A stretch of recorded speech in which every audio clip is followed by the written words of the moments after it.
Hello and welcome into the Whittemore Center as UNH hockey is back for the first time since late February as the Wildcats take on the undefeated Yukon Huskies. Sam Rogers and Kevin Larney high above the ice here at the Whittemore, right across from the Wildcat. And Kevin, we are lucky enough to watch this home opener for the Wildcats. There's going to be a delayed penalty, so the Yukon goalie out of the net for an extra attacker. All UNH needs to do is touch the puck, and the whistle will stop. But for a brief moment, uneven opportunity. Yukon trying to find any clean shot. Here's Reed.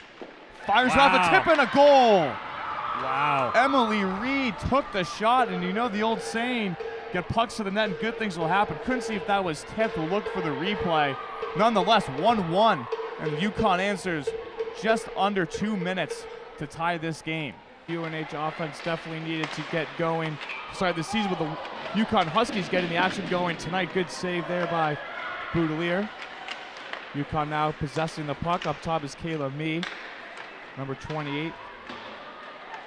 And Wildcats looking to break it out, get the puck in Yukon territory.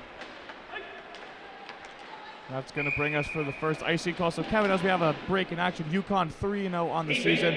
Stole 2 games against St. Cloud State last weekend, winning 3-2 in overtime, and then another 3-2 game in regulation. Then they went on, took on Vermont, a Hockey East opponent, beat the Catamounts 4-2. So 3-0 starts of the year, plenty of goal scoring. What do we expect to see Yukon today? What are they going to need to do to walk out of the Whittemore Center with a road win? Here as UNH breaks up the puck for the first time tonight. Here's Snodgrass skating up.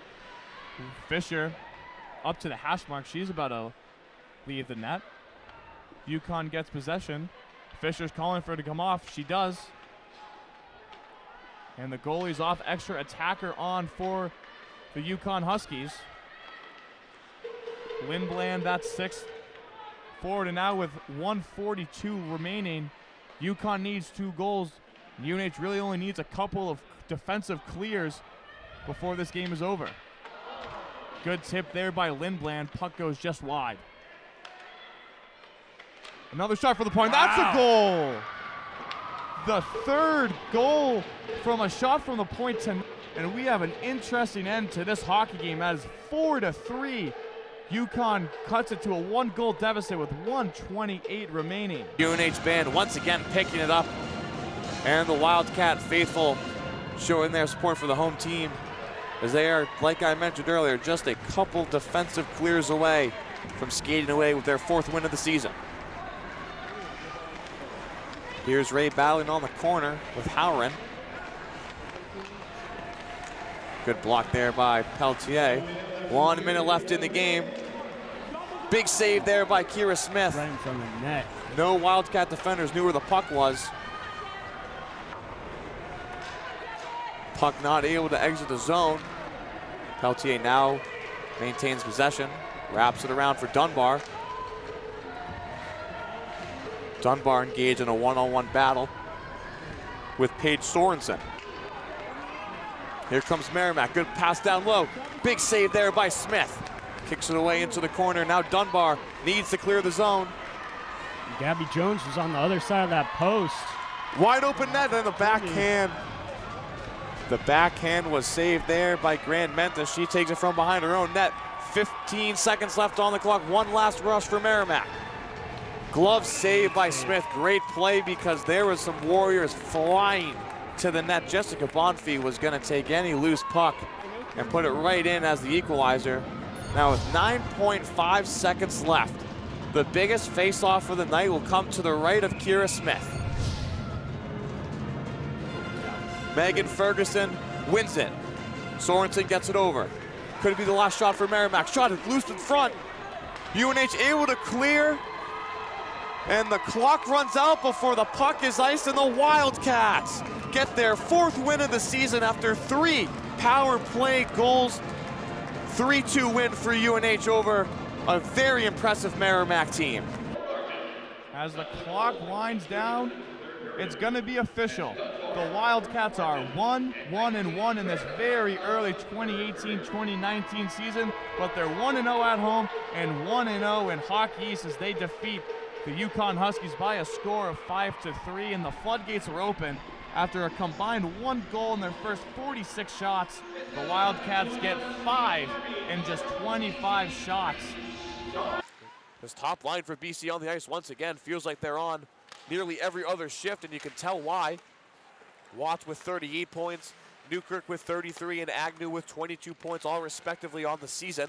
As Paige Rinn gets a breakaway, Paige Rinn can tie it. She shoots, she goes bar, goal! What a shot from Paige Rinn. Top shelf.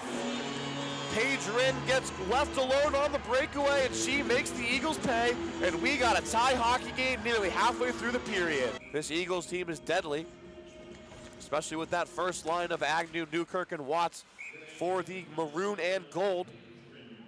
Flanagan and Summerfield, the defense. And for the Wildcats, you have Pelletier right there on that far side, trying to get up to the point if they lose the draw. Carly Turner and McManus. Pelletier gets a glove on it and gains the possession of the puck. Moves it up to Turner. Turner going 2-on-2, fires it right at MacArthur and draws a face-off. Wildcats can change if they want to. They elect to keep this same unit, but now they decide to change as the home team does get the last change during a hockey game. So if you've ever seen a official send skaters back to the bench, that is because the visiting team's trying to sneak matchup personnel onto the ice after the home team changes, which you are not allowed to do. Here's Somerville. Try to go far side. One touch to Watts. Abby Chapman just goes indirectly off of the glass. Approaching the 2-minute mark in this second period. Somerville goes D to Flanagan. Flanagan trying to go back to her D partner, but she's unable to control the puck. And Julia Scamble is just going to send that the length of the ice. MacArthur comes out of her crease to play it. Flanagan retreats after some good pressure by Lindsay Dumont. First time calling her name tonight. The freshman from Hampton, New Hampshire. Just 25 minutes or so from the Durham campus. Keller tried to go no-look pass. That was intercepted. And the Wildcats have 40 seconds left to kill. 1:28 remaining in the second. Keller gets it up to Balinskis. The Eagles trying to get some sort of momentum back on their side with the goal. They did have their third goal called off as Balinskis crashed the net. It appeared her glove brought the puck across the goal line as Balinskis once again stretching the ice. This Eagles love to use the far wingers to try to get some breakaway opportunity. Under 1 minute here in the period, and here's Taylor Wenskowski, the leading point scorer for the Wildcats, alone on a breakaway. Goes on her backhand, tries to do a 46, he scores! Taylor Wenskowski gives the Wildcats the lead. What a goal from Wenskowski, just flips it in. Using the one hand to ward off the defender, she goes backhand to forehand. Watch the replay right now. Just outstretches Barnes and goes near side just over the glove of MacArthur, and Wenskowski, the offensive MVP for this Wildcat team, does it again. 3-3 is the score, and you have to expect after watching the first, 2.5 periods that this BC team was not done on the score sheet. So now with 8 minutes remaining, tie hockey game 3-3, 0-0. You can pick the score, but the next goal is going to be crucial as a turnover there by Warren. It's getting interesting. Tying it up. No icing on the call. Keller goes off the wall to Somerville. Somerville tried to flip it up. She could not. Wenskowski fires it back in.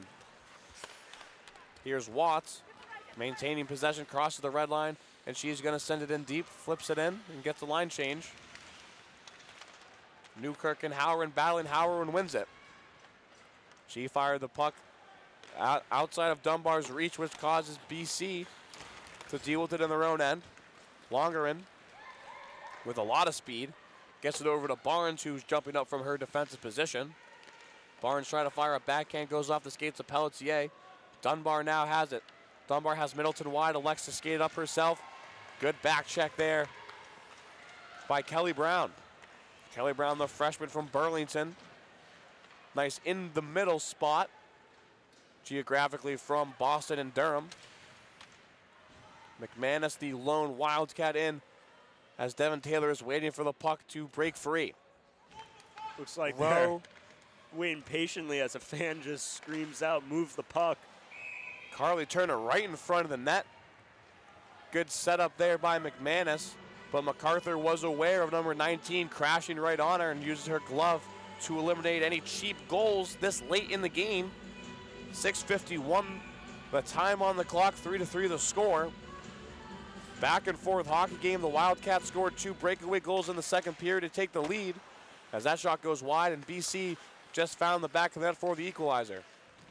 BC still able to get a quick one-time opportunity, but a great save by Kira Smith. And with 6:10 left, it looks like the momentum pendulum is swinging back in Boston College's favor. This Wildcat team, only a handful of shots in this third period. And obviously one more goal is going to win it. So look for the Wildcats to be a little more aggressive. Pagerin and Watts battling, battle of the number 9s on your program as they go at it once again.